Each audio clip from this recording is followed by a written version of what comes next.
TrackTribe is quick, repetitive, and pretty fun to watch. Extraordinary lighting and camera direction fulfill the game's well-marketed promise to deliver breathtaking cinematic visuals in the spirit of classic samurai films. But beneath this brutal side-scroller's lovely monochromatic kimono lurks an unsightly birthmark or three.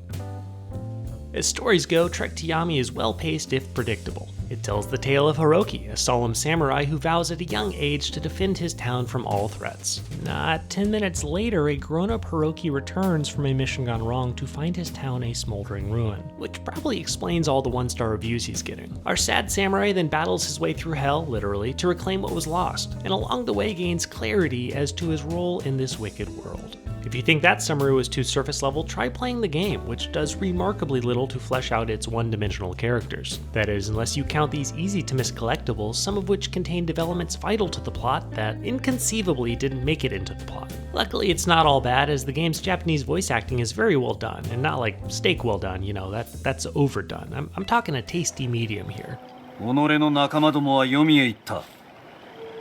己も死を望むのか。お前はわしの稲妻のごとき刃をかわせぬであろう。ならば見せてみよう。 Still, grounded voice acting alone isn't enough for me to recommend TrackTribe's story, so let's just move on to gameplay and content.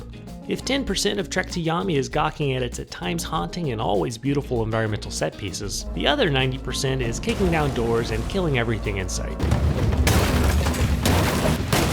Too bad all you'll see is the same handful of standard enemies. You know the ones I'm talking about. You've got the unarmored trash that goes down no questions asked, the armored trash that puts up a fight, a sprinkling of mini-bosses, and some of the most overpowered ranged enemies I can remember.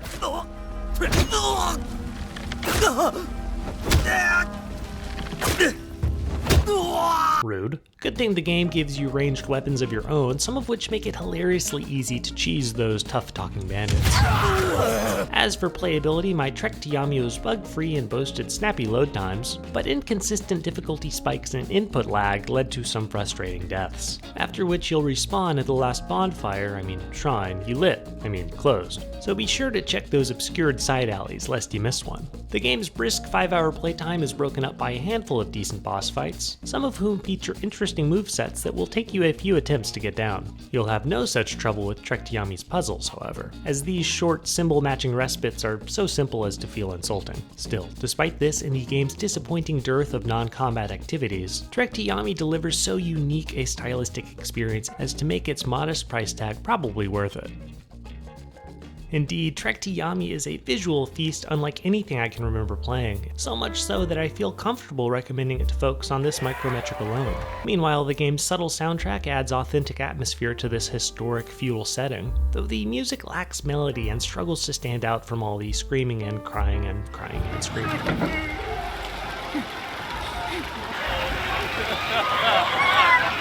Man, this game is dark and white. In conclusion, TrackTribe is an easy game to like and a hard one to love. Still, I think it's barely worth it if only to see something you haven't seen before. After averaging up our micrometrics, TrackTribe earns a decidedly average mega score of 3.07 out of 5.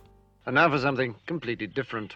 Wingspan is a card game about birds that's bursting with bright colors and complex yet relaxing gameplay. In other words, consider it your antidote to your grim trek through Yomi. Wingspan focuses on discovering and attracting birds to your network of wildlife preserves, and the game supports online play for up to 5 players. I found it to be a pleasant, educational change of pace and simply think that more people should know about it. Thank you so much for watching, and I'll see you again soon.